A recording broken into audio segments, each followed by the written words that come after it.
Kyrgios 3 championship points.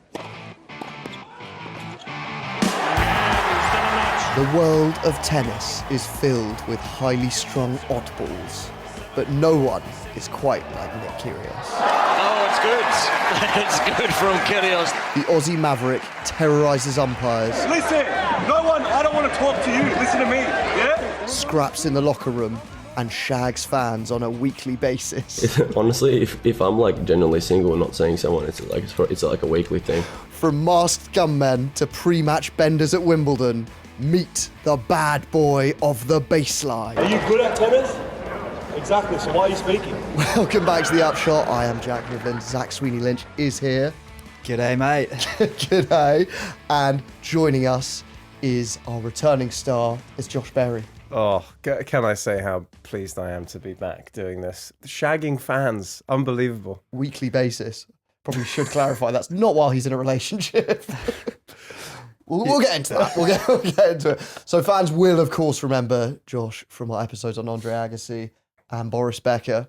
And we continue to tour the mental world of tennis today with Nick Kyrgios. What a fascinating character. Have you met Kyrgios? Yeah, I met him like 8 years ago. I was doing a gig at Boodles, which is one of the tennis exhibition warm-up things before Wimbledon. And I sat next to him on this sofa. It was really weird. He was sort of as far as I am from you, and he's sitting on this sofa. And I just sort of did some impressions to these mostly kind of drunk, quite horny older women was basically the clientele. And yeah, I wouldn't say he was the most sort of effusive guy, but perfectly nice. Did you do him to him? I didn't do him at that stage. Okay. I couldn't do it, but he did at the end of the year. I think he was like, "Oh, these impressions are unbelievable," and then like put that out on his Twitter. So he warmed to it once. I think so. Do you think the reason he wasn't fully effusive is just waiting for himself? He never came. Some people do like that, actually. Yeah, I don't know. Some people really welcome the impression. Louis Theroux very much welcomed the impression of him. Yeah, because I think he was like, he's like, oh, it's a sign of I've being famous. If someone's doing you, then that's really great. I think, and it means I'm in the zeitgeist. I'm sort of occupying a good place there. I feel that. That's a really good one. Yeah. Well, I was listening to him on Louis' podcast where he's talking about the pyramids. Have you seen that? They can't be man-made. Yeah, he's like, if we went out for a drink, like maybe they're not man-made, maybe they are, but like if we went out for a drink, I don't know. And then Louis is like, I think they were man-made. Actually, I think he's like, listen, if we have a couple of beers, you don't know. Like, it's like, no, I think I do know that they were made by men. I think. His main argument for why the pyramids aren't man-made is that the doors are too big. It's like those doors are obviously built for aliens, because aliens would need bigger doors. What a boring reason. That's sort of, yeah. Yeah, I mean, now he mentions it. Yeah, makes you think. Yeah. It's clever, mate. And Josh, before we begin, you are going on tour, aren't you? I absolutely am. Yeah, I'm going on tour. When's this coming out? January? Yeah, mid-Jan. Mid-Jan, so you've still got time to buy tickets. I start in Feb, March, then some more in the autumn. But it's a show about men. I feel like it's quite apt for the sort of people that like this podcast who maybe enjoy lad culture, but also have a sort of self-awareness to have some shame about that. I think that's basically what the show's about. It's about my emotional repression and being made my best friend's best man, and the messy art of stag do's and best man speeches in a modern setting. So where do people buy tickets? Put a link in the thing. But it's also show description. It's joshberryofficial.com/tour. Is where you can find that. All Live Nation. Use Google. I'm not your mum. Yeah, search for Josh Berry Tour. Or look in the notes in our description of this. You'll find it.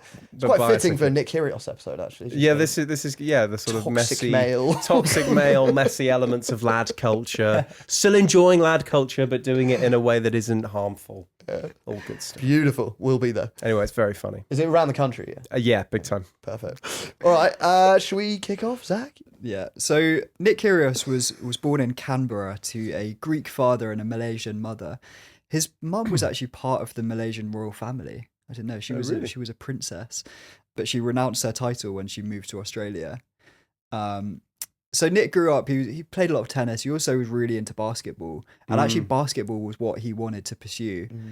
His parents kind of pushed him into tennis because they saw his talent in it. But he's done loads of interviews down the years where he basically says that he doesn't actually really like playing tennis that much. Like Andre Agassi. Slightly different. Yeah. I think Yeah, Andre had some tough paternal reasons for not liking tennis. But... Yeah. Have you seen the images of Kyrgios at that age where he's like playing? They're great. It's a really good. We're looking at one now. We'll link to it. It was so like his childhood coach had said that he thought that Nick would never really make it as a pro, which when you see that photo, you can see what he was getting at. So we're looking at it's a very cute, very chubby He's wearing picture a Wu-Tang. in a Wu-Tang like That's a sick shot. It's such a wonderful contradiction in the image there. That's great. He shared this picture on the day of his Wimbledon final in 2022 as a like, you know, look how far I've come. To all the teachers who said I'd never amount to Yeah. nothing. Hang on, so it wasn't a sort of Andre Agassi like hot housing mental father who's sort of like putting salt and pepper in people's eyes. No, I think he had a pretty. Is that what he did? I forgot about that. The pepper in someone's eyes. That's amazing. Do listen to the Andre Agassi episode if you haven't heard it, because it's one of my favourites we've done. We did it with Josh, and Andre Agassi's dad never leaves the house without sachets of salt and pepper in his pocket. I think it was open salt. Like his pocket was just filled. His pocket was just filled with salt in case he got into a street fight and had to blind someone. Blind his enemies. Jesus. It reminds me of that bit in Shrek where they do the pepper grinder on his eyes. Yeah. It would hurt. But Nick's not got that sort of No, childhood, I think has his parents were lovely. Okay. By all Oh accounts. yeah, I met his dad one time. His dad was so nice. Yeah. He was really down to earth, lovely guy. Yeah. Yeah. And his mum renounced her title as a Malaysian Yeah, princess. she's a bloody socialist. Good for her. Yeah. She's also like a coder, isn't she? She was a computer engineer. Oh wow. Yeah. So it's all Nick's fault, basically, that he's turned out how he's turned out. He's got no excuses. Yeah, there's no excuse. Lovely parents. Yeah. So obviously from that quite chubby little kid, a tennis prodigy does emerge. And when Nick's 14, he gets a scholarship to the Australian Institute of Sport. So at this point, he's like traveling around the world playing in tennis tournaments. He goes to a lot of them with his best friend, Thanasi Kokkinakis, who obviously becomes a top pro as well. Have you met him? I haven't. I'm just reminded of. Sorry if I'm jumping ahead, but the bit where Nick Kyrgios says to Stan Wawrinka, "Oh, Kokkinakis shagged your girlfriend, mate. Sorry to tell you." Amazing. So that's just what I think. Yeah, absolutely brilliant. Yeah, I haven't met him, but he seems like a good guy. because they're still like best mates. Yeah, now, I think so. right? Yeah, It's quite nice. Thanasi used to say that because they were always staying in these hotels all across the world, and him and Nick would be sharing rooms, and before tournaments would be staying up till 5 a.m. like playing Counter-Strike. He'd be like stuffing his face with a jar of Nutella, and Nick was just eating tuna straight out of the can. that is the lamest. Like, Yeah, like people are out like drinking. Oh, mate, I'm an animal. I'm eating tuna at like 5 a.m, bro. That his whole image is like, oh, I'm crazy. I've had like 5 pints tonight, but like that's pathetic. I guess it's just quite sort of like students. Are they even younger? They're just. I think they're like teenagers at this Okay, point. okay. To be fair, I'm a bad boy. I'm gonna get mercury poisoning if I have this much tuna. Don't know, mate. yeah, it's also just kind of a slightly depressing insight into the world of elite junior tennis. Oh my just like god, being- yeah. It's a lonely sport. Isn't it? Yeah. At least he's with his mate. So he starts making a name for himself. In 2013, he wins the Australian Open Juniors, beats Kokkinakis in the final, actually, his old pal. And after that, he starts competing on the men's tour proper. So he gets a few decent, like top 20 sort of scalps at Grand Slams. But it's in 2014 that he really announces himself at the top stage. So he's 19 at this point, and he gets given a wild card at Wimbledon and ends up knocking out the then world number 1 Rafael Nadal and gets to the quarterfinals. So this was like his big break on the stage, and you know, people are starting to know his name, but he's not always being noticed for the right reasons. So even like through his time in the youth tennis circuit, he was known as like having this bad temper, bollocking umpires, getting into arguments with spectators, smashing rackets, and he really doesn't tone this down when he gets into the pro game. So there's so many like YouTube compilations of his meltdowns. I've watched them all. Which I would recommend checking out. Here's an example of him letting rip on an umpire between games. Yeah, great second serve from Kyrgios.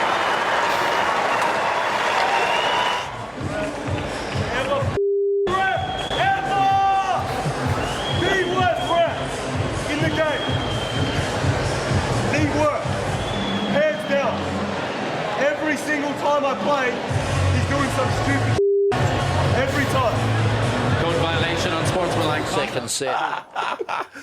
Something I find so funny in all these meltdowns is he'll just be like, "You fucking shit ref," and then the ref's just like, "Cold violation." It's like just a robot. Yeah. The thing is, like, pretty much every one of his matches will have something like that. I mean, that's like obviously like quite a glaring example, but I've watched matches of his where he's just chirping away at the umpire the whole time. Like they haven't even done anything wrong, and he keeps trying to get in this like sort of childish debate with them, be like, "Oh, you gonna give me a code violation now? You're a piece of shit, mate." And just like every point, he's like, "Do you want to give me a code violation?"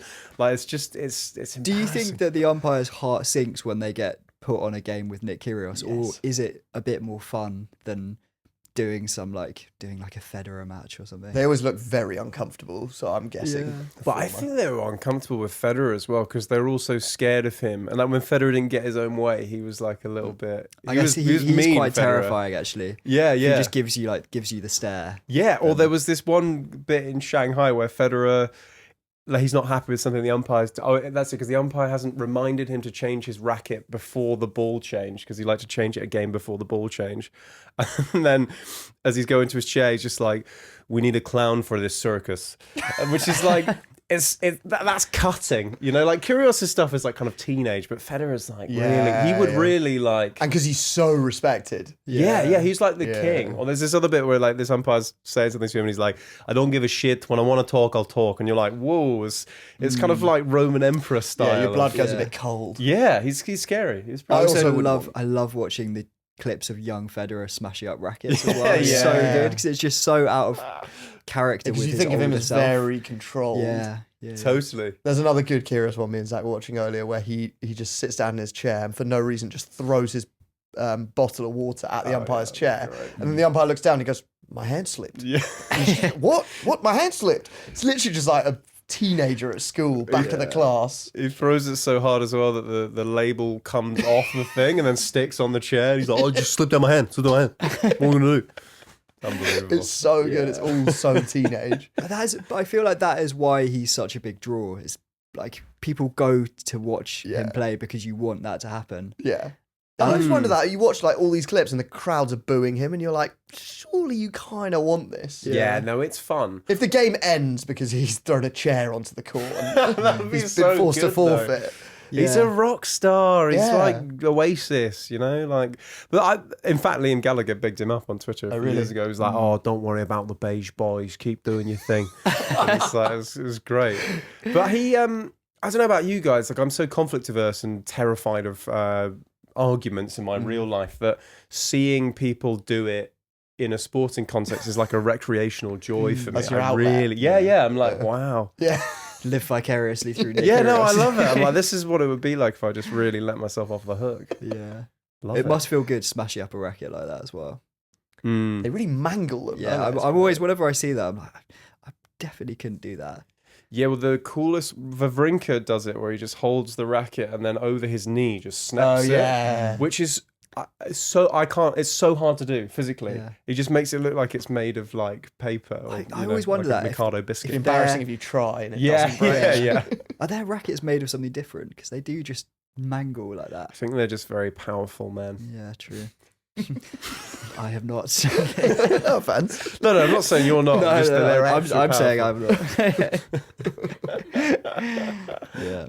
So it's not only umpires and rackets that feel Nick's wrath. So you mentioned earlier this match against Stan Wawrinka in 2015 when he brings up the fact that Thanasi Kokkinakis had allegedly banged Wawrinka's girlfriend. Have we got a clip? We've got a clip, yeah. We've got a clip of him banging Wawrinka's girlfriend. Not of that.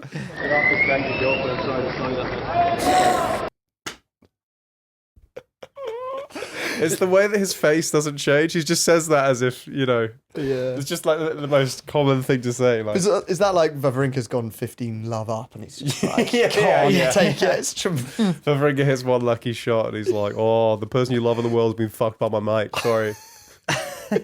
Again, just so schoolboy. Yeah. I saw Wawrinka after the game said something like, I wouldn't say that to my worst enemy, which is a bit OTT. Yeah, he's quite a sensitive guy, Wawrinka. I think he's... I wonder if Kyrgios has tried to pull that with other players as well. Because he could just, even if Get them What, into- shagging their sisters? But I don't Yeah. even think Or his goal's not even to like wind people up. He's not like trying to get under their skin. He's just like letting out the bile. Yeah. You know what I mean? Yeah, he's actually...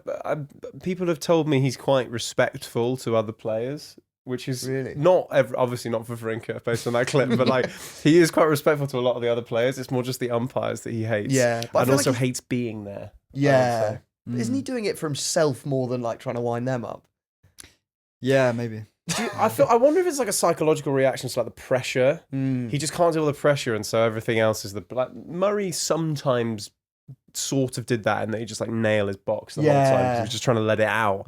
I wonder if Kyrgios is doing that a bit. Like just start a tantrum about a loo break. That's quite a common way Yeah, for players to. Yeah. Also, Kyrgios, there's definitely a thing. He definitely had a phase of not wanting to feel vulnerable and wanting to win, so just like deliberately Yeah, self-destructing. Right? yeah. Like Yeah, the he was- tanking. Yeah, he's so Yeah. there Is was this when he's tanking? Is it this yeah, so stage? this was the same year that he was accused. Well, he did deliberately tank against tanked, Richard we can Gasquet. say that, At yeah. So Wimbledon. at Wimbledon, Yeah, he just yeah, like yeah. He was playing Gasquet, and Gasquet was serving, and for the duration of the game, Kyrgios just like didn't return any of his serves. Like a but just video hit them game. straight into the net. It's yeah. so good. It's- The press conference as well, where the guy's like, "You were obviously not trying," and he's like, "Could you return Richard Gasquet's serve?" And he's like, "Well, no, I'm not a professional tennis player." It's like, "So there you go, there you go. Great question, champ." Like, he just loves like. It's so funny.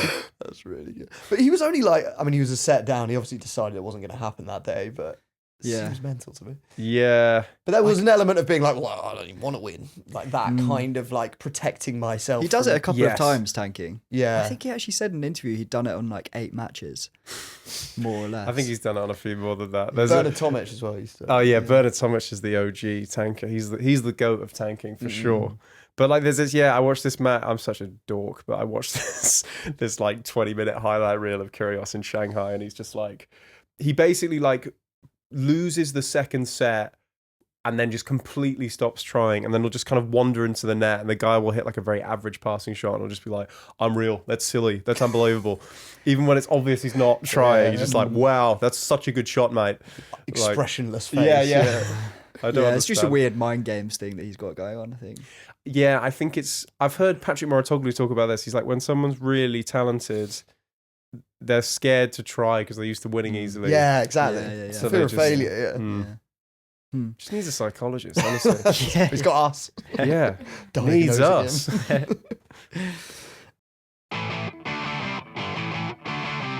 So at this point, Nick is dating Ayla Tomljanovic, who is the Australian women's #1. So they're a bit of a tennis power couple. They date for 2 years, but end up breaking up in 2017 when he's seen leaving a nightclub with 2 women in London. There was a story from a couple of years ago. That's 2. I was wondering that. Surely, if you leave with one, it looks Doubles. suspicious. Yeah, If you leave with I 2, suppose. it's just like They were the just group my left. friends. Yeah. Well, yeah. I think he might have had previous for it. Right, There was actually a funny story from 2022. The Australian Davis Cup team tried to team him and Alia up in the doubles, and apparently when Nick caught wind of this, he instantly just like withdrew with a mysterious injury from the team. It was a bit of a gamble, that one. Let's pick our most hot-headed player and pair him with his ex. Yeah, Yeah, that's going to be a struggle. it I would have been say. great to see if Yeah. they had. Generally, though, I think Nick is doing quite a lot of shagging, which may have contributed to the nightclub incident. So he was asked in a live stream a few years ago whether he'd ever had sex with a fan. And do you want to do the? Yeah, let's you can do do it. the quote. Okay. He replied, "Yes, in all seriousness, if I'm not seeing someone, it's like a weekly thing. A weekly thing. He added, to all Eastern Europeans, I'm just like, take half my earnings. Take off my... Oh my God. Yeah, I guess tall Eastern European. Yeah. Australian I think Eastern European. And there was some match where he spotted a girl. He said afterwards that he lost the point because he saw a girl in the crowd who he was like obsessed I with. think he blamed the whole defeat on. He was like, there was like a really hot girl. And I just lost concentration. But what always interests me, and maybe this speaks more to my repressed English sexual nature, but when you're like an athlete and you're not getting battered all the time, how does that work? You finish your match, it's like 4:30 p.m. and you're like, do you want to come back and have sex with me? Like, what? How does that work? What is it like, are they drinking? Are they going on a date? How does, but I guess maybe this is a bit like how I felt when I met Love Islanders. I was like, oh, they must be full of these amazing, like Casanova-esque lines and they're seducing all these women. And then you meet one and you're like, oh no, they just sort of lean and hope. And then it happens. Just really forward about it. Yeah. Isn't that, with those like elite sportsmen who are just shagging loads, I think it is like that. It's just like, come to my room. Yeah. If you'd like to have sex, I'm going to be here. Yeah. And then it's just as simple as Yeah, that. I think it's that. They probably straightforward. know. Like, people, it probably works, to be honest. Yeah. Probably does, yeah. He is the opposite of Hugh Grant in Four Weddings and a Funeral, isn't it? But yeah, I think it is. The shagging's quite transactional. It's just like, you are fit and you want to shag me because you're famous. Yeah. Surely you're getting a bit of that in the DMs, aren't you, Josh? Well, no. I mean, no. At Josh Berry Comedy. No, On because Insta. my girlfriend would get very upset Right, there about is a that. girlfriend. But I do. Sorry. No, I do try. Apologies to her. No. No, it's obviously occasionally, but I just sort of let them rot. Thanks for your support. Yeah. I'm like, it's Send them a nice sign. that you're attracted to me now that I'm low-level famous, but I'm sticking with you. In our George Best episode, we were talking about the fact that like it doesn't even sound that fun with him. Whereas I think with Kyrgios, he's just enjoying himself. I don't think there's a sort of, I don't think that part of his personality is problematic. No, he was a young man drinking. with- He does start drinking quite a lot by this point. There's a match in 2017 where he plays Nadal in Cincinnati, and he wins the match. But he admits afterwards that he'd been out partying like really hard less than 24 hours before the match, and that he was hungover during it. He said, like, at the start of the match, I just realised I couldn't move, so I just had to serve really big. And it worked. Did he win? Yeah, he won the match. So. Another good example of hungover sportsmen doing well. Yeah. But it what doesn't do we always go to plan. think? Do you know when like athletes and stuff are talking about, oh, I had this unbelievable night. I was like having so much to drink. It's like their tolerance will be so low. Yeah, it'll be fuck all. Have like 14 pints and then beat Nadal. Because I bet it was like, oh, I had like 3 shots of vodka. I'm fucking mental. Huge can of tuna. Yeah, massive family A pack. fat Counter-Strike session. Oh, this next bit's so good. I love this bit. Yeah, this is one of my favorite bits. So that's good. He's kind of does more and more of these maverick moments, and at Queen's in 2018, he gets a big fine for what they describe as mimicking a sex act. And that's fair, by the way. When you see the footage, So it is. yeah, we can. We're watching the footage now. We'll link to it. 'Cause it's more of a visual one, isn't it? Yeah, It's a visual So gag. he wanks off his water he bottle, wakes up his water bottle and then moans, and then squirts. And then it's the little smirk after Yeah. that I really love. It's pretty It is. unequivocal, that, I would say. Has he just made eyes with a tall Eastern European girl in the crowd? Yeah, is he doing that to someone? It does I never thought It about does that. look like, 'cause he's got a sort of smirk on his face and he's doing that and squirting the Yeah, I was assumed it was to the camera. Well, there's your answer about how they arranged the shag. Yeah, absolutely. bottle. So you just do that I in can bars give you around. 4 seconds of unbelievable action. Yeah, he doesn't last very long, actually, does he? Yeah, so he's having all kinds of meltdowns at this point. There's another one at the Italian Open where he like smashes rackets, throws a chair. Oh yeah, onto that's the a good court. one. Yeah, he blames this other defeat on seeing a really hot chick in the crowd. And when Wimbledon comes around in 2019, his boozing is going up a notch. So the night before his second round match against Rafael Nadal, he goes out boozing at the Dog and Fox pub in Wimbledon until 11 Lovely p.m. pub. And he's in there. There's all of the tennis journalists are in there as well. He's drinking with them.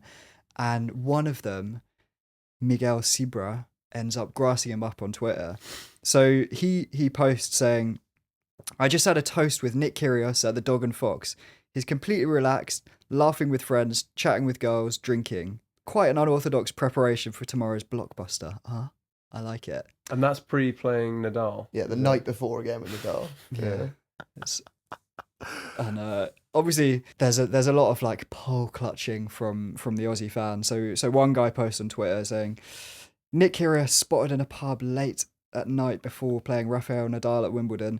This man is an embarrassment to Australia, to all sportsmen, women and children." Oh my god. Which That's like mild. That's quite mild for Twitter, isn't it? That fucking shithole. Yeah. Yeah, I feel like every time Nick Kyrgios does something, whether it's that or just like smashing a racket or having a go at an umpire, there's always someone who pops up online just being like, "Shame, this is a disgrace to tennis." It's like, how can you not just see that this is quite fun? But also, and it's not like different when you support a football team and you're like, well, I spend loads of money supporting this team. Like, it's just a tennis player. You don't own him. Yeah. Also, Also, he's not a politician either. I mean, the way that journalists will ask questions about him and be like, "Oh, don't you think they try and subject him to scrutiny," which is fine. But you're like, he's not like a public figure. He's only letting him, it's only affecting himself. He's not on a team. Yeah. Yeah. Also enjoyed the expression "sportsmen, women, and children" to sports children everywhere.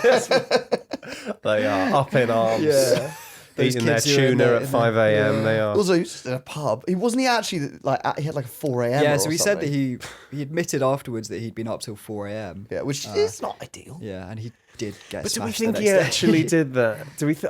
I just feel like with him, there's a bit of inflation. Like, oh my god, I'm such a bad boy. I've got to tell you what a bad boy I am. Oh, I'm just drinking and I'm like eating. I don't even eat my tuna last night. Yeah, like do you think he loved that it became a thing that he was in the pub? Yeah, he loves that. It's like that person who's like, oh, I didn't study for the test. Yeah. I'm gonna be so shit in the test.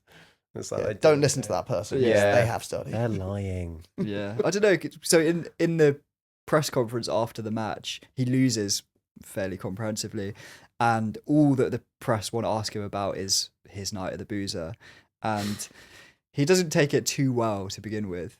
I have a busy room. Please let me know if you have a question. First question for Nick. Do you regret going to the pub last night? Do you think you could have played a bit better if you hadn't? No. What You did look like way about too me? excited to ask that question. You must have a really boring life. That's my mate asking the question. Is it really? Yeah. That's so. How did the rest? He said Harry is his name. He's not a tennis journalist either, but he just got sent there, and he said it was like quite a humiliating moment. Just the whole room silent. Yeah. Do they not find it kind of funny? Because obviously, like, he's going to bite so hard. Yeah. And like that's kind of funny. I thought there was right? going to be Yeah. laughter, but it's just silence, and everyone's That's just I think hilarious. because he didn't take it well. yeah, but it's quite funny. But they all hate him. Like every time Wimbledon Journalists. happens, yeah. Well, maybe not all journalists, but certainly at Wimbledon, people get really like worked up, or like he'll ask a question. They'll ask a question. He'll be like, "Oh, fuck you. I hope you die." And then the guy will be like, "No, I really want to answer that. Ask that Yeah. bloody question." They get really angry with The him. journalists are the fucking worst for this stuff because Yeah. they just want to see like grace and like dignity from Federer and stuff. Yeah, Do you think? boring Yeah, shit. no, They're they so want fucking that, up or the they arse want, of, or like- they want to bait you into doing. True, yeah, but then they'll be A little really like soundbite. offended by Yeah. it. Yeah. Well, Nick's Yeah. mood does change when he sees a familiar face in the press pack. Played a great match, and You were at the pub last night. yes, I know.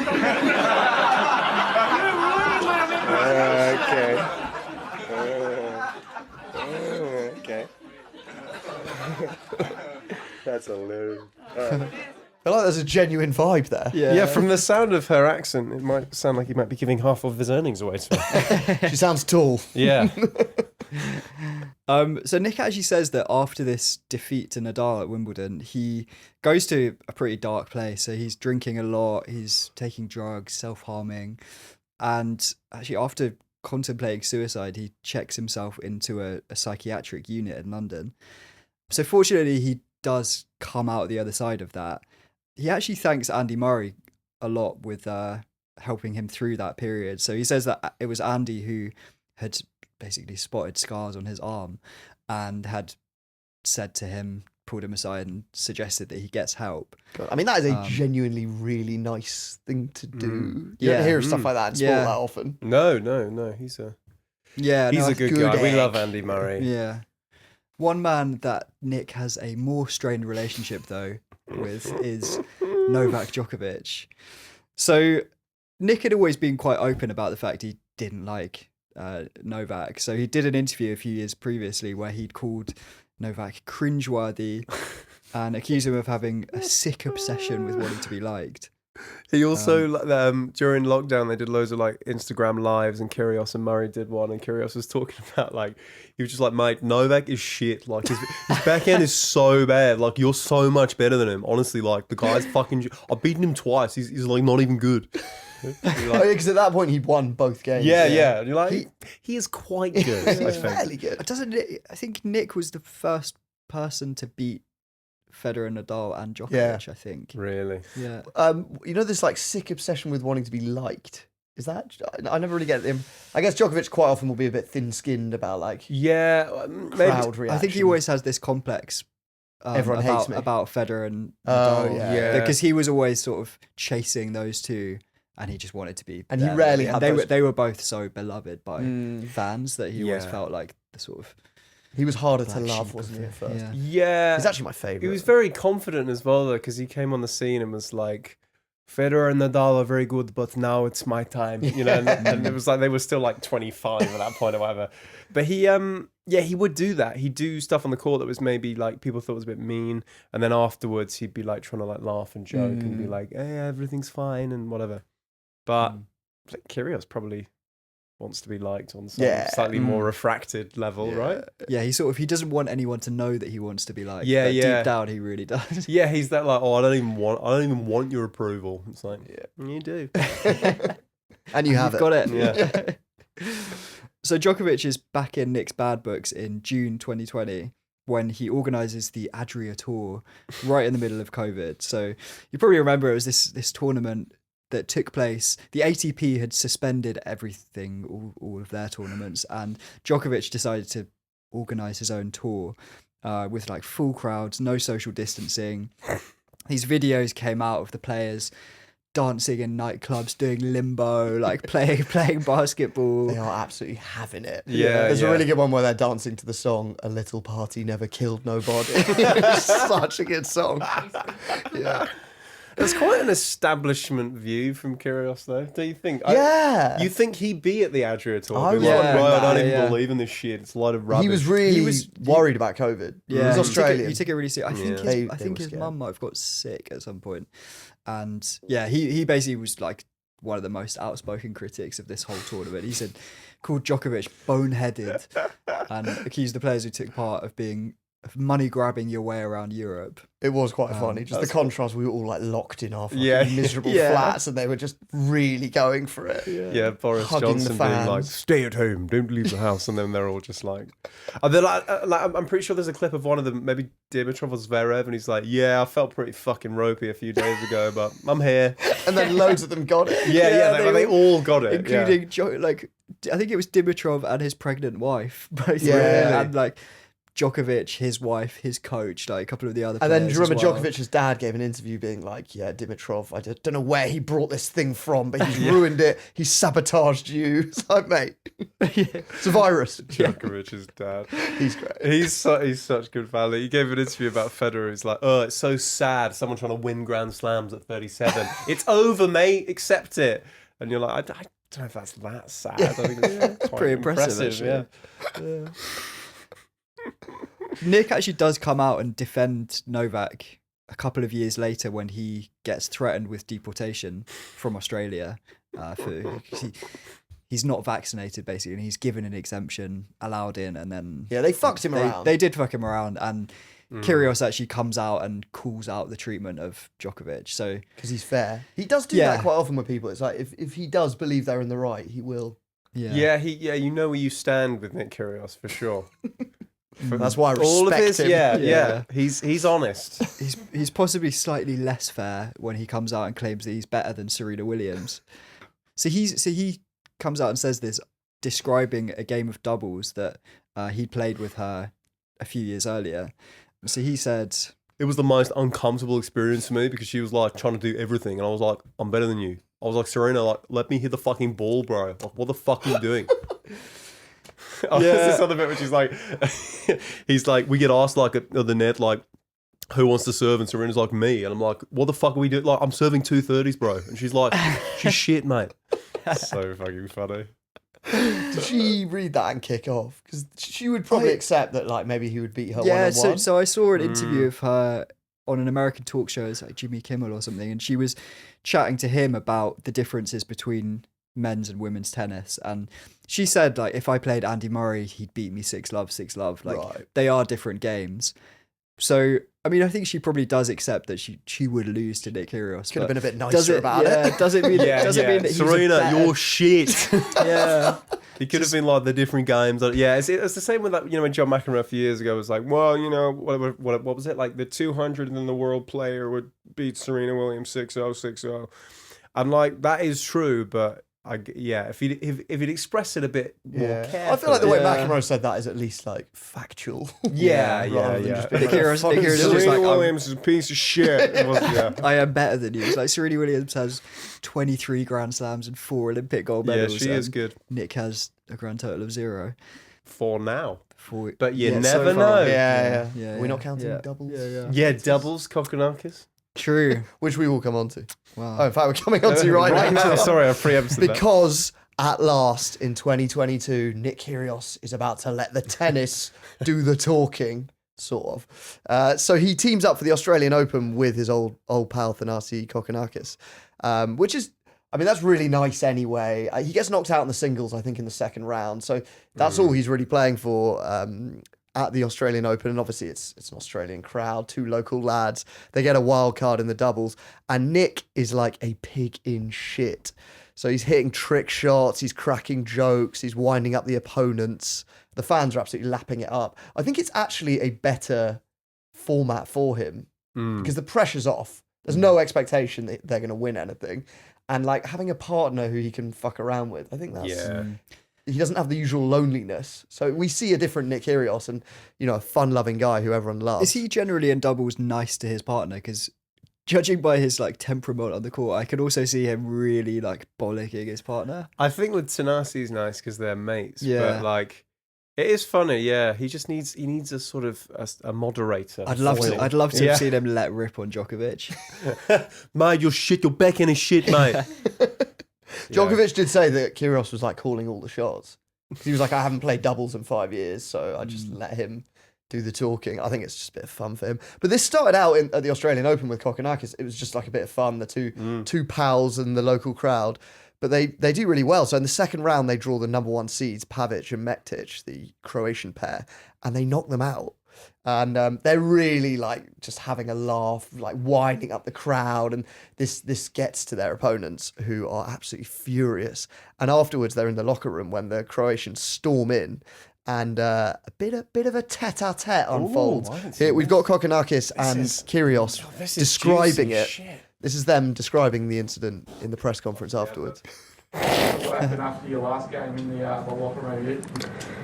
Mate, it was pretty funny. I'm not going to lie. Me and Nick are trying to be professional, so we went into the gym after our doubles match, maybe one of the first times ever. I'm going to be honest, it was Pavic's fitness trainer who came up and he smashed a foam roller against the pole as hard as he can, and I thought he was kind of joking. I wasn't sure if he was about to berate his players. And he came up to Nick and said we were being disrespectful, and Nick hit the opponent with a ball, but that's normal. These doubles players have got unbelievable hands, so you have to go at them. And they said we were showboating, but... You know, I'm sure if we played away in Croatia, it would have been the same thing. So it was just our energy, and I think at the end of the day, they were a bit salty. They lost. They've won their fair share of tournaments. So I don't know. I thought they'd handle losing a little better than that. But at the end of the day, we're just trying to entertain the crowd. We didn't mean anything disrespectful. We're trying to get ourselves and our energy up. It was a little aggressive on his part, though, for sure. And just, you know, enjoy your flight home. I love how chuffed he is with that. You can see him trying to get it in. Yeah, they look like naughty schoolboys at the back of the class. Yeah, like exactly. You know, the bottom set maths. Yeah. Just like doesn't give a fuck. Teacher's bollocking you and you just can't stop laughing. That's basically the vibe they bring to the entire doubles run. They're just like, they're winning, but they're not even taking it that seriously. They're kind of taking the piss. They're like, you know, Kyrgios is doing his underarm serves through the legs. We haven't even talked that much about his just like wizardry on the court. Plays a lot of trick shots. He is maybe the most talented player Maybe he's the most talented player in like the last few years. What, in terms of like sort of showboating? His hand-eye coordination is definitely up there with Federer, I would say. Like he is just the skill level that he has is absolutely unbelievable. He's so exciting to watch for that reason. Yeah, because he's just having fun with it, like doing unexpected. I love the underarm. Yeah. Yeah. But also, like, even though he's not that athletic looking, he's so quick and he can just hit any shot. Like, he's amazing. He really Kind of is. feel like he's brought the underarm serve back. It's like a few years ago, it was genuinely seen as like an insult to your opponent filthy. if you did it, whereas he just owned it, and then now you see it quite a lot. To be fair, a lot of I love opponents it. do get angry with him. For Yeah, doing it, don't Nadal used to fucking hate it. Like, there's a few where he does that, and Nadal's just like, "You are very bad." He hates they? it. Is that about as aggressive as he gets? Yeah, Nadal didn't get that. He would get salty or just be like, you need to have some more respect. But then Nadal would bounce the ball for like fucking 10 minutes and then be like, I don't know. Yeah, I think that's an underrated part of what Kyrgios brings. Is it's just like fun, Unpredictability. exciting. It's a bit. Maybe it's because of this thing of like he was never hot housed as a junior, and he like played basketball. He's got that sort of like in football, people who just like playing on the street kind of flavour. Also, he never had a coach. Well, he had a coach for one season of his whole career. I think it was Gasquet, Grosjean. Sebastian Grosjean coached him for 1 year in 2017. And apart from that, he's just been like, I just don't need a coach. No coach. Yeah. So it's such a like natural thing. Anyway, during this doubles run, not everyone is a fan. So besides the furious Croatians squaring up to them in the locker room, there's defeated quarterfinalist Michael Venus, who rages, "You see why he's never fulfilled his potential and probably never will. His maturity level, it's probably being generous to a 10-year-old. It's about that level. At the end of the day, he's just an absolute knob." Well, I can't remember what Kyrgios did to enrage Michael Venus that much. He's just like geeing up the crowd every time they lose a point, and then like Michael Venus starts like going like afterwards, but he does it in a really like nerdy American way. I remember Kyrgios and Kokkinakis doing a lot of like chest bumps. Yeah, there was just a lot of laughing, like celebrating unforced errors from the opponents. But like, how's it that annoying? Michael Venus is also just a bit of a dork. I mean, he wears like colourful shades to play in, which no one with self-respect can do. I think that's terrible. Anyway, awful decision. We've really piled in on Paul. Yeah. I like it. Sorry, Michael Venus. I And by association, Jamie Murray, who also does that. Jamie, take a long, hard look at yourself. Anyway, Venus and his partner are brushed aside as the wild card pair storm to the final and win it in straight sets, which means that Nick Kyrgios is officially a Grand Slam champion in doubles. It counts. All counts. Counts. Could you refer to him as Grand Slam champion Nick Kyrgios? Yeah, you'd say that. Yeah, that's technically correct. I found that like such a romantic run in sport, because it's like everyone's wanted Kyrgios to do something, and in some ways this felt like a more appropriate way anyway. Obviously, you'd rather he had also doing it with his best friend, in his home country, and in such a like fun himself way. And do you know what it was? It was like 2 straight weeks of him having a laugh.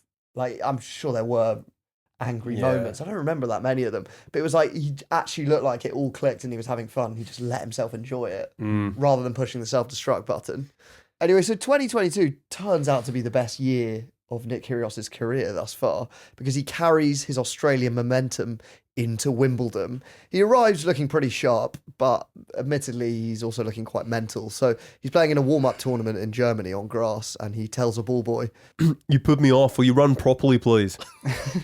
Why are you running like an idiot?" He's big on fans are distracting me.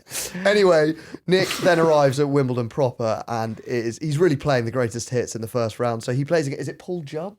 Oh yeah, Paul Jubb, yeah. So he draws Paul Jubb, the British youngster, and it's a Kyrgios classic. He's ranting to himself between changes of end. He spits in the direction of a fan who's annoying him. And then my favourite moment, he calls a line judge a snitch for walking over to the umpire and telling him about a line call. Snitch. Wait, but he gets away with the spit, does he? Yeah, he gets a lot of grief, particularly from the Daily Mail, actually, who they write, "Nick Kyrgios is Wimbledon's most cretinous player. The spitting Aussie brat is petulance personified, and his poison must not be tolerated." But this is the sort of thing that I do quite like about Kyrgios. Same, he upsets them. He's triggering the sort of, unpleasant aspects of the British establishment. Exactly, yeah. Even though I don't agree with the, I sound like I always sound like a prefect on this, but I don't agree with the behaviour. Actually, I think it's bloody outrageous he's doing that. But I do actually really like what he's doing to the sort of. But I agree. Tory You people. want him winding up that like really fucking establishment thing. Who just want everyone to be really decent and dignified. It's boring. Yeah, like Tim Henman. Yeah. Go and do Grow a up. washing powder Daily Mail advert. is the best one for that as well. Yeah. Just their faux outrage at stuff is just, outrageous. Tennis player wears 11% non-white Yeah. at Wimbledon. What next? Calling a line judge a snitch is a really funny. yeah. It's not even. It's Literally, he's just funny. doing his job. Well, they're just like, out! It's like, you fucking snitch. Snitches get stitches. Yeah. It's a similar story in a stormy third round win over Stefanos Tsitsipas.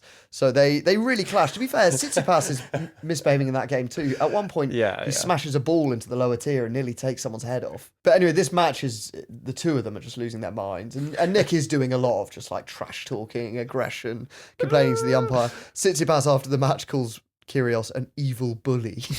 Amazing. That's really good. But nonetheless, Nick brushes him aside and he reaches the quarterfinals. It's sort of the first time he's gone deep in the singles draw of a Grand Slam. But unfortunately, just as he's celebrating this success, a far more serious matter breaks in Australia. So just before his quarterfinal, Good luck being funny in this section. was that transition tasteful? Tasteful enough. I'm not going to be saying anything for this just turn section. your mic off, I think. So Kyrgios, he reaches the quarterfinal and then suddenly it is revealed that he's been charged by Australian police with common assault of his ex-girlfriend, Chiara Passari. So the pair, they'd had a very fiery relationship until late 2021. And on one occasion, they'd had this big argument and he tried to leave the house and drive away and she stood in front of the car to stop him. At which point, a court later hears that he put his hands on her hips and moved her an arm's length from the car door, but she then stepped back near the door, and he then pushed Miss Passari in the shoulder, causing her to fall over. She grazed her knee, and she later makes a police complaint about it, which is what leads to this charge. So it happened, I think, a year and a half earlier, but then he's charged mid-Wimbledon. So this is a massive bombshell. It doesn't reach court until another 18 months after that, so in 2023, when Nick, he admits this is how the incident played out. He apologises and blames his poor mental health, but he's not convicted. So a judge calls it a single act of stupidity or frustration and dismisses the criminal charges. So there's no criminal charge. I mean, has he watched Nick Kyrgios' tennis career? I don't think it's a single act of stupidity and frustration. It's really is out of it? character. Yeah, I'd say that's very much. Yeah, I think I feel confident in having read those facts and his admission and the court judgment in saying he's not a wife beater and he hasn't committed domestic abuse. But I think he's probably quite verbally unpleasant to go out with, particularly during this time, as he acknowledges. Is that about right? Yes. Yeah. I don't think he's violent. I think your statement is accurate and crucially non-defamatory. Without prejudice, save as the costs. I think I don't know, obviously you should never do that. But it does seem kind of out of character. And like his other ex-girlfriends, Alia Tomljanovic came out and said like he was never abusive to me. Yeah. Anyway, back at Wimbledon, so in 2022, as these charges are announced, it does funniness can really begin. it does cast a dark cloud. It's weird because it was just as the public were really getting behind his run, and I do think this Wimbledon run, even despite those charges, is sort of the moment that he's like kind of embraced by the public.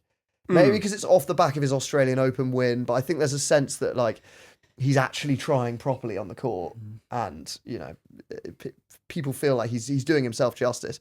He gets to the semis and then is handed a major stroke of luck when his old foe Rafa Nadal pulls out injured, and suddenly Nick Kyrgios is in a Wimbledon final.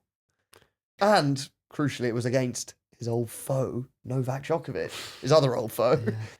He'd never lost to Djokovic going into it in those two matches, but it was the first time they played each other in 5 years, I think, and Djokovic wins in 4 sets. It was going well. He had a good first set. He went one set, and the final set was a tiebreak, I think. Like, he had his chances. But the match is remembered for much more than the tennis. So Nick spent most of it, as you may recall, screaming at his family and friends in his box for failing to cheer him enough.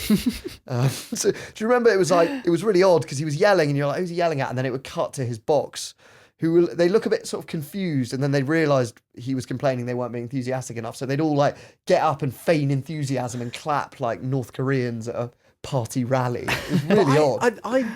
I watched his 4th round match that year, and I was sitting behind his family, and my God, they were vocal and dedicated, and he was still giving them so much shit, and you're like, I mean, they're very into this. Yeah. How much more do you... Oh, yeah, I could also see, like, depending on what mood he's in, that he'd then start bollocking them for... Too much. Doing it too much. Suffocating me! Yeah.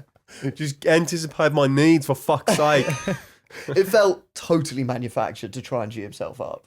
Yes. And it didn't work, really. It was a good try. Weirdly, though, it also spelled the end of his feud with Djokovic. So after the win, Djokovic gives this, like, lovely speech where he showers Kyrgios in compliments, invites him out for dinner, talks of their budding bromance. It was sort of like the two supervillains being like, you know, we're not so different, you and I. But actually, it was kind of the moment as well that the Wimbledon crowd really warmed to Djokovic because he was so magnanimous. And since he's been very magnanimous. When he lost to Alcaraz, he was extremely like, you know, he was pretty gushing. Right? Yeah. But this was their feud just ends there and then, and they're now mates and they're playing doubles together and going for dinner.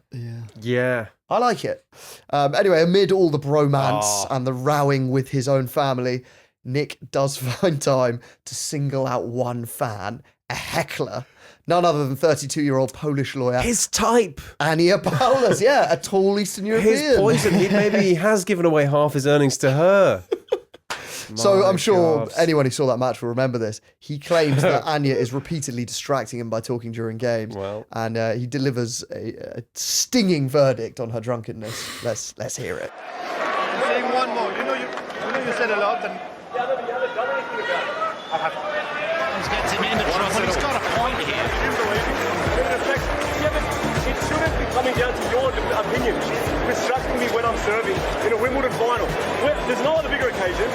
You didn't believe me, and then she did it again. And it nearly cost me the game. Yeah, okay, but why is she still here? Because she's drunk out of her mind in the first row, speaking to me in the middle of the game. What's acceptable? Nothing is acceptable. Okay, so kick her out. I don't know which one is it. I know exactly which one it is. So tell me. It's the one in the dress with the one that looks like she's had about 700 drinks, bro. The blonde one? Yeah. Well, talking to me in the middle of the point. There's a woman who might have said something at the wrong time, but I don't know about talking to him between every single point. So is he exaggerating there? I think he might have been. Yeah. He obviously doesn't mean she's had. I mean, I meant is she talking during every point? Probably. She said that she was trying to encourage him, so I can imagine that it's just between points. She's like, "Come on, Nick." Yeah.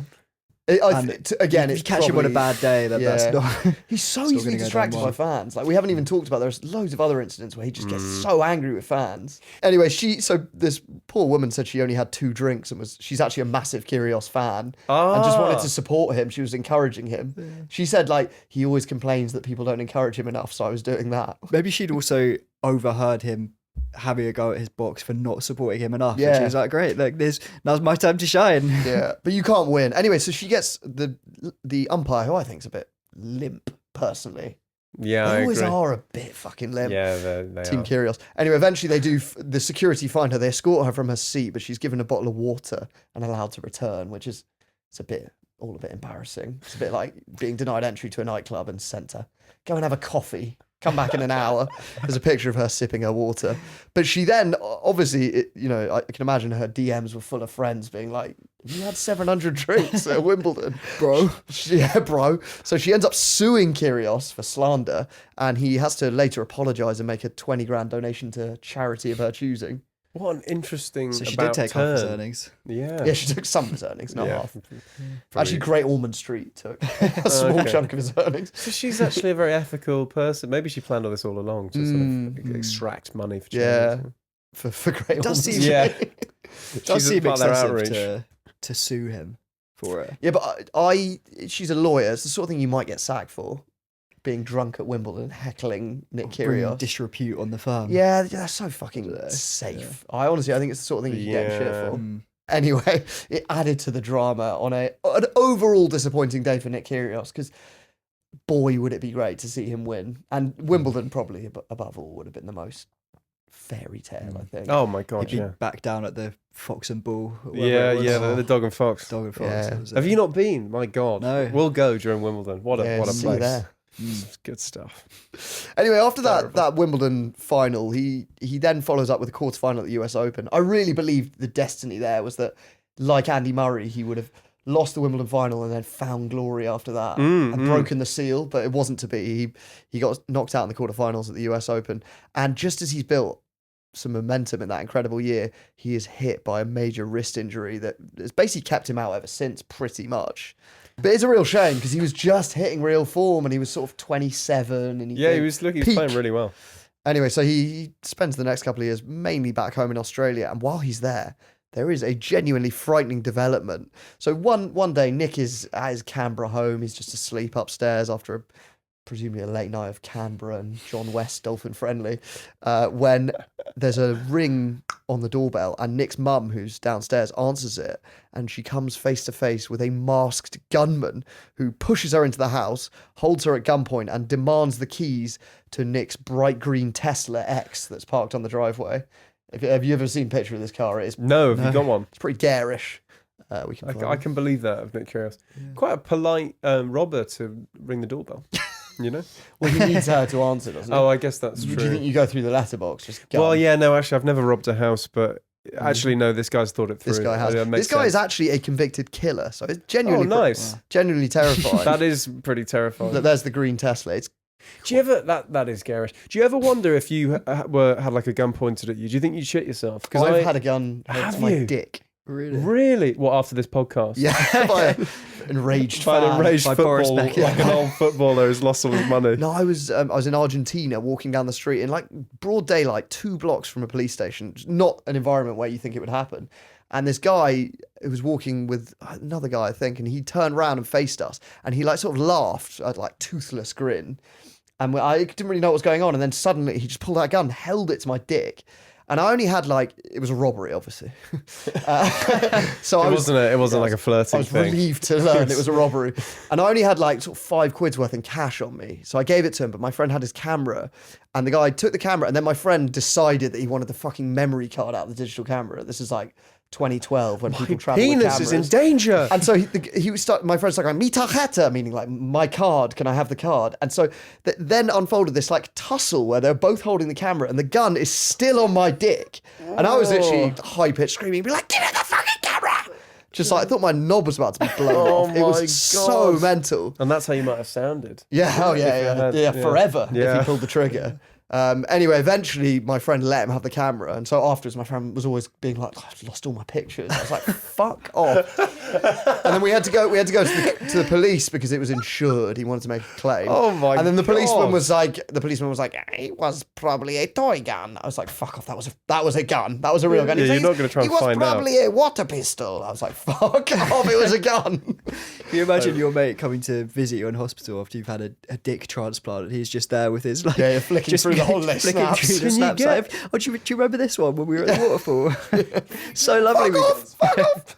And then the policeman was like, it's probably because you were wearing flip-flops. You look like a tourist. And I was like, I think that's victim blaming. Yeah, he sounds like a bit of a toxic police guy. You're a pussy, mate. Yeah, it was just a water pistol. Gun. Yeah. What are you gonna cry about, are you? Anyway, it was quite frightening. So I sympathise with Nick Kyrgios. No, yeah. I think that's her name. Anyway, back in the Kyrgios situation, you will recall the gunman's got a gun to Kyrgios' mum's head. And he's like, give me the keys. So she finds the car keys for the Tesla, gives them to him. But then the gunman realises he doesn't know how to operate a Tesla. Because I think, it's like new TVs. They're really hard to turn on. You're like, how do I get in this fucking thing? Even the doors are quite confusing. Yeah, there's no handle, Sometimes is get an there? Uber and every time I have to ask the driver how to open it. Yeah, because the handles do that like inny thing. Yeah. So I think that's what happened. So poor Kyrgios' mum has to sort of like come out at gunpoint and open the door for him, be like, this is how you start the ignition. And eventually this guy drives off. Nick has heard his mum scream because when she answered the door, she screamed. So he's come downstairs by this point, just as this guy is speeding off in the garish motor. And quick thinking Kyrgios comes up with a plan. He goes on his Tesla app, and apparently there's a setting where you can limit the car to 50 miles an hour. So then this guy is going down like a freeway at 50, sort of in the slow lane, everyone beeping him, being like, fuck! And eventually the police get alongside and apprehend him, and they catch the guy, and he is convicted. Wow. But it turns out he was a genius. convicted killer. Pretty scary. He's still in prison, is he? Don't know. I saw he was convicted like last year. Jeez. Anyway, yeah, he does get his green Tesla back, I believe. And then he sort of settles into kind of a calmer life in Australia. He's not playing. He's no longer being attacked by masked gunmen. And so naturally, Nick returns to his usual life as a 14-year-old boy.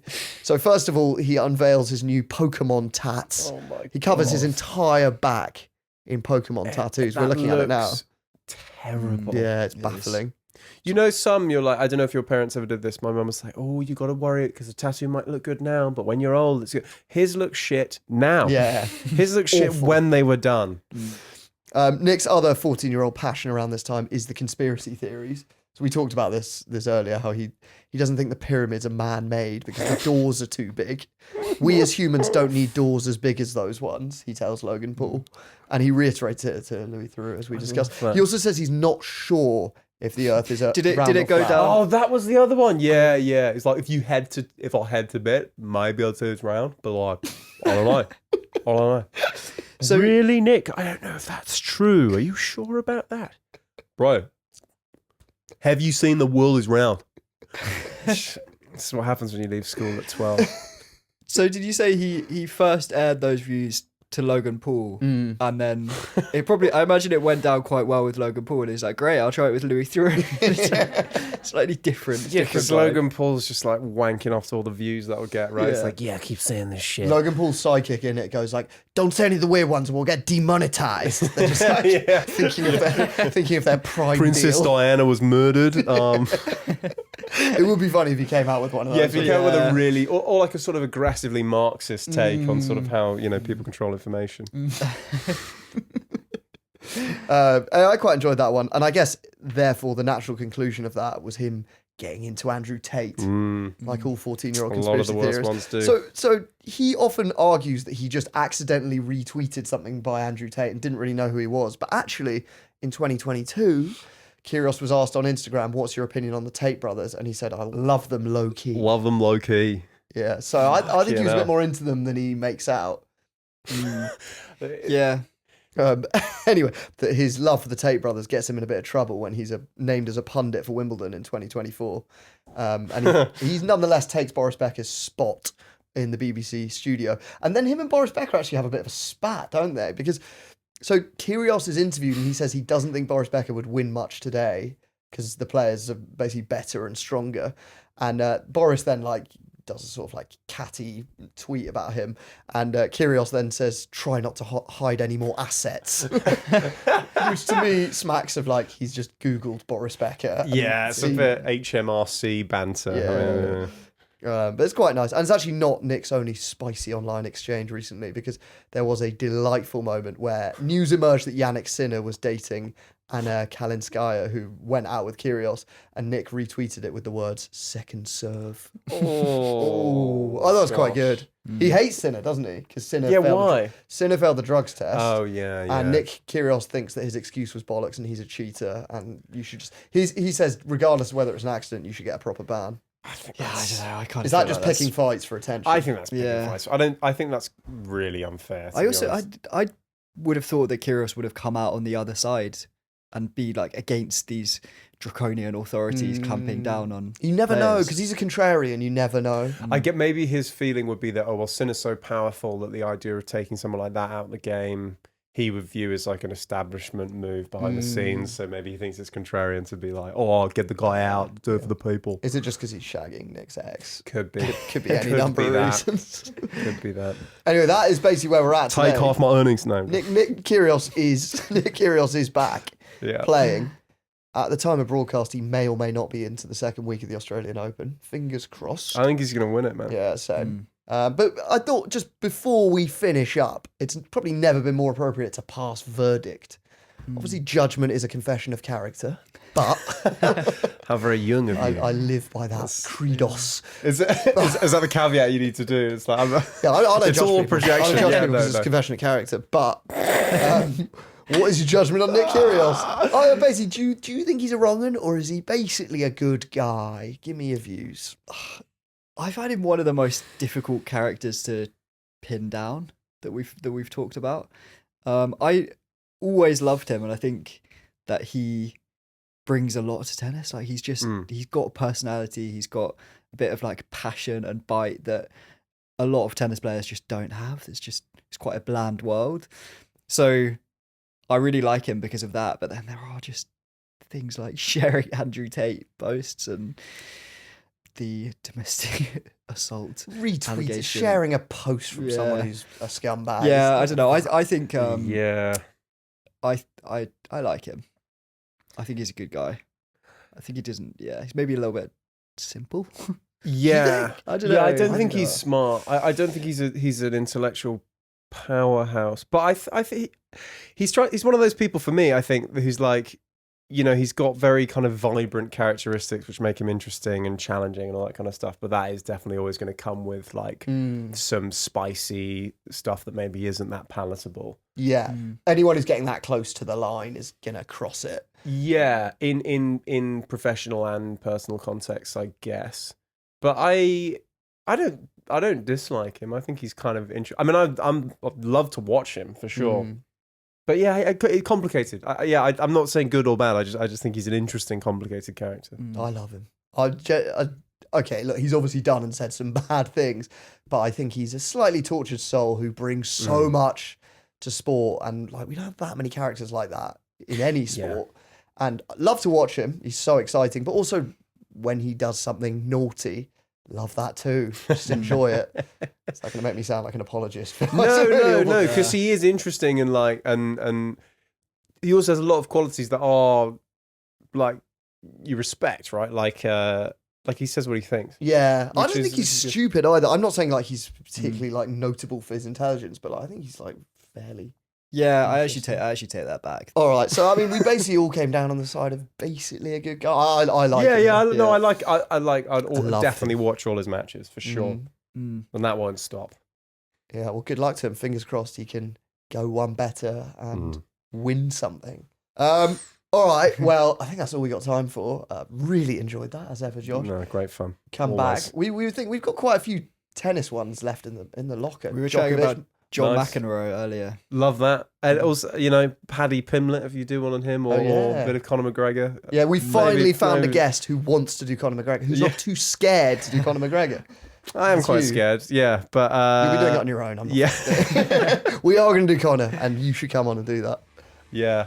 I'm going to try and learn a few F1 people as well. That would be good to have in the cam. Yeah, we're up for obscure sports. Yeah, nice. All right, thanks a lot, Josh. Pleasure. Thanks Loved for having it. me. Always good fun. Thanks, Zach. Thank you. Thanks for listening.